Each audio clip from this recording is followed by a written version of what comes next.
ویسے دوستی سب سے کرتا ہوں، معلومات دیتا ہوں، کوئی اس کو مشقت کی نہیں ڈالتا ہوں۔ 15 منٹ کے وظیفے ہوتے ہیں، 20 منٹ کے، 15 منٹ کے، اس میں اس کو تاکید کرتا ہوں یہ وظیفے میرے نہیں، یہ آقا جی کے ہیں۔ یہ تم پہلے بھی لا الہ الا اللہ پڑھتے ہو گے، اثر ہے، اس میں بھی برکت اثر ہے، لیکن جو نبی کی طرف سے ہو اس میں خاص اثر ہوتا ہے۔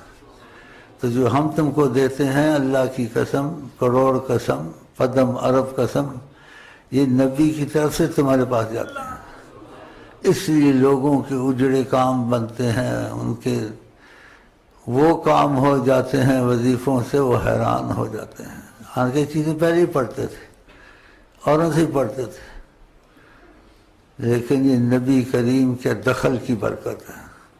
ایک تم کو لا الہ الا اللہ پڑھاتا تمہاری ماں استاد، ایک لا الہ الا اللہ یا درود تم کو حضرت محمد مصطفیٰ شیخ کی طرف سے دیتے ہیں۔ شیخ تو ایک چھٹی رساں ہے نا، طریقت کا تو مسئلہ ہے، اصل میں تو وہی ہے نا۔ اگر تم لوگوں نے وظیفے نہیں چھوڑے، چاہے نیند آگے پیچھے ہو جائے، کھانا آگے پیچھے، حکومت کے کام آگے پیچھے ہو جائے، وہ 15 منٹ کے وظیفے رستے میں آدمی پر اس کو ناغہ نہ کریں، نبی کی بات کو اہمیت دیں۔ اگر اہمیت نہیں دی تو تم کو یہ وظیفے تھوڑا فائدہ دیں گے، جو بے پناہ فائدہ وہ تم کو نہیں ملے گا، کیونکہ نبی جی کی بات کی اہمیت ہے۔ تو نبی جی کیا کہتے ہیں؟ صلی اللہ علیہ وسلم، صلی اللہ علیہ وسلم کہا کرو، فرماتے احب الاعمال الی اللہ ادومها، اللہ کو بہت اور بہت ہی پسند ہے کہ سب سے کوئی چیز پسند ہے خدا کو، وہ اعمال پسند ہیں، فرمایا ادومها، جس پر دوام ہو، ناغہ نہ ہو، وَإِن قَلَّ، اگر تھوڑے ہی ہوں۔